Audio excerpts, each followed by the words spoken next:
तक हम सौर परिवार के विभिन्न ग्रहों के बारे में बात कर रहे थे। अब हमारे जो अगला ग्रह है वो ग्रह आएगा आपका मंगल। मंगल ऐसा ग्रह है जो कई तरह की संभावनाओं के कारण से हमेशा चर्चा में हमारे रहा है। वैसे भी सबसे पृथ्वी के बाद जहाँ जीव की संभावना की कल्पना की जाती है, इसलिए भी वो बहुत ज़्यादा चर्चा पे है।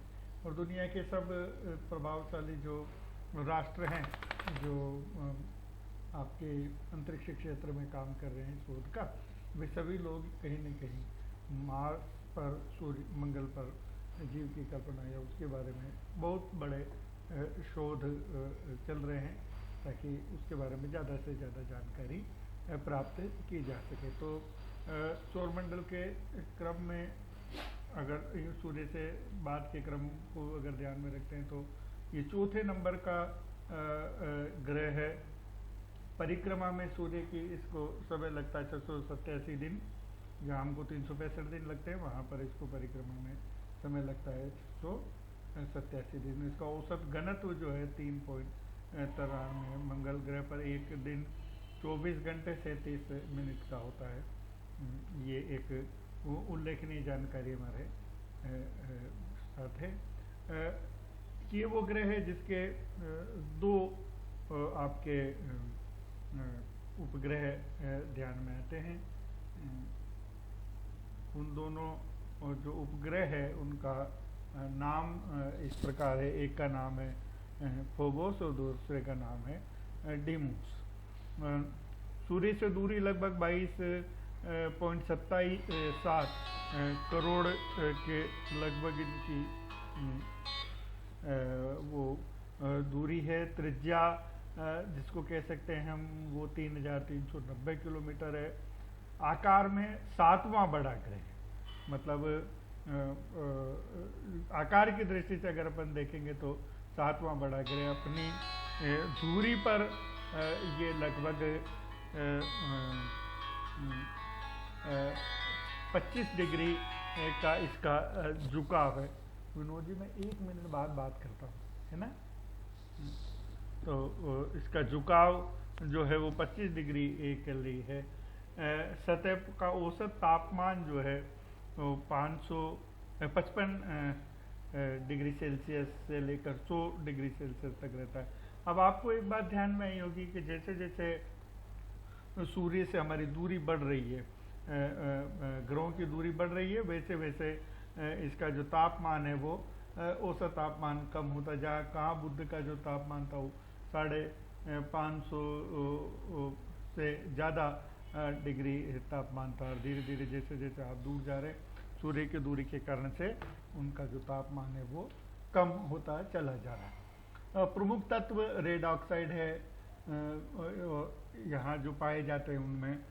गुरुत्व बल इसका जो है वो 3.7 है। ये ग्रह दूसरा सबसे छोटा ग्रह है, मतलब जो सारे ग्रहों में है जो सबसे छोटा, जैसे बुध को कहा गया, तो उसके बाद इसका नंबर दूसरा छोटा है। फेरिक ऑक्साइड की उपस्थिति के कारण इसको लाल ग्रह भी कहा जाता है। मैंने जैसा आपको पहले वाले चित्र में दिखाया, देखिए ये इस तरह का लाल सा ग्रह नज़र आता है आपको, इसलिए इसको लाल ग्रह भी कहा जाता है। ऋतुएं लगभग पृथ्वी जैसी हैं, पृथ्वी के लगभग समान दूरी, मतलब दूरी में ज़्यादा दूरी अंतर नहीं है, इसलिए पृथ्वी जैसी इसकी स्थिति है। लेकिन ऋतुओं का समय इसका दुगना है। यहाँ जो सबसे ऊंचा पर्वत है वो निक्स ओलंपिया है, जिसकी जो अपना एवरेस्ट है उससे 3 गुना ज़्यादा ऊंचा वो ग्रह है।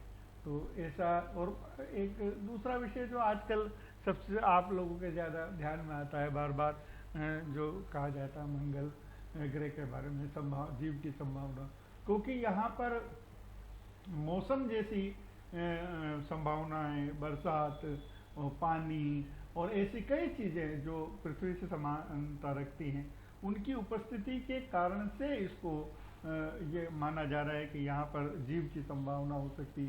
क्योंकि पानी की जब संभावना है तो आपको और हमको ध्यान में आता है कि जब पानी पृथ्वी पर जैसे प्रकट हुआ या पानी का बनना शुरू हुआ पृथ्वी पर, तो धीरे धीरे फिर पानी से संबंधित जीव पैदा हुए।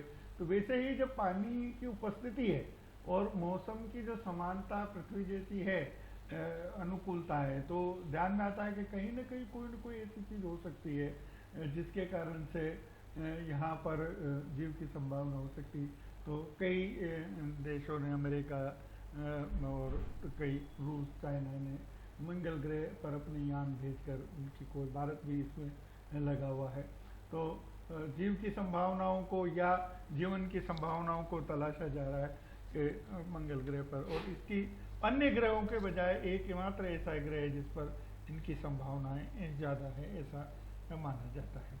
तो अगला जो हमारा अध्ययन का विषय होगा वो होंगे अपना बृहस्पति और मंगल के बीच में बहुत असंख्य मात्रा में क्षुद्र ग्रह हैं जो लाखों सूर्य की परिक्रमा कर रहे हैं।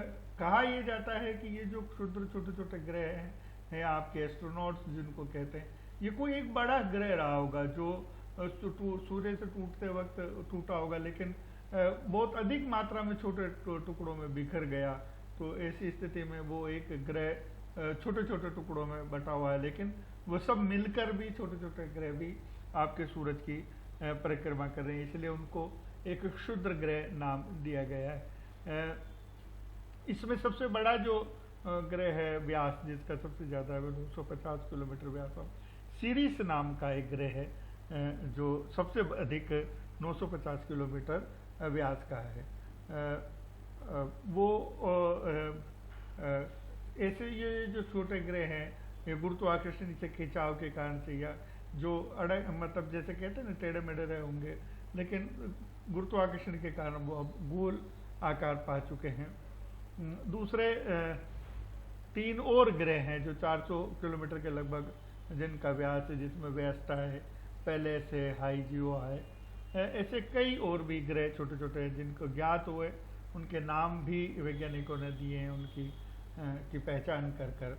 पूरे क्षुद्र ग्रह में कुल द्रव्यमान में से आधे से ज़्यादा इन्हीं 4 में, मतलब ये जो 4 बड़े ग्रह हैं, जितने दूसरों सब का व्यास है उनमें अधिकतम ये 4 ने अपना व्यास नियत कर रखा है।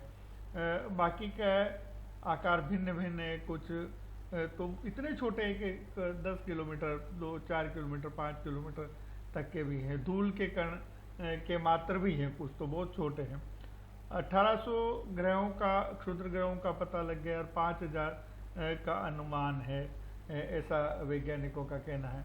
2800 करोड़ किलोमीटर चौड़ी पट्टी में ये सभी सूर्य के, मतलब कुल मिलाकर 2800 किलोमीटर की एक चौड़ी पट्टी है जिसमें ये सारे के सारे ग्रह है, और वो पट्टी के रूप में ये चक्कर लगा रहे हैं। मतलब नहीं कह सकते कि जैसे टूट के बिखर तो गए, लेकिन अभी भी सूर्य के आकर्षण से मुक्त नहीं हो पाए, क्योंकि सूर्य के ही भाग विभाजित अंग है, तो वो उसके धीरे धीरे बंटवारा तो हो गया, लेकिन उससे मुक्त नहीं हो पाए, तो आज भी वो उसके चक्कर लगा रहे थे। ये दूसरे शब्दों में ये कह सकते हैं कि अगर ये बिखरता नहीं तो ये एक ग्रह होता जो सूर्य के चक्कर, तो हमारे ग्रह सौर परिवार में एक ग्रह की जिसको कह सकते हैं हम उत्पन्न हो, जन्म हो सकता था, लेकिन ग्रह नहीं होकर ये बहुत सारे छोटे छोटे क्षुद्र ग्रह है। ये एक हमारे लिए खुशी का विषय हो सकता है। तो मंगल ग्रह और उसके बाद में जो क्षुद्र ग्रह हैं, उनके बाद आपका जो नंबर आता है वो बृहस्पति का आता है। ये एक बड़ा विचित्र ग्रह है जिसके बारे में हम अगले कक्षा में, अगले लेक्चर में बात करेंगे।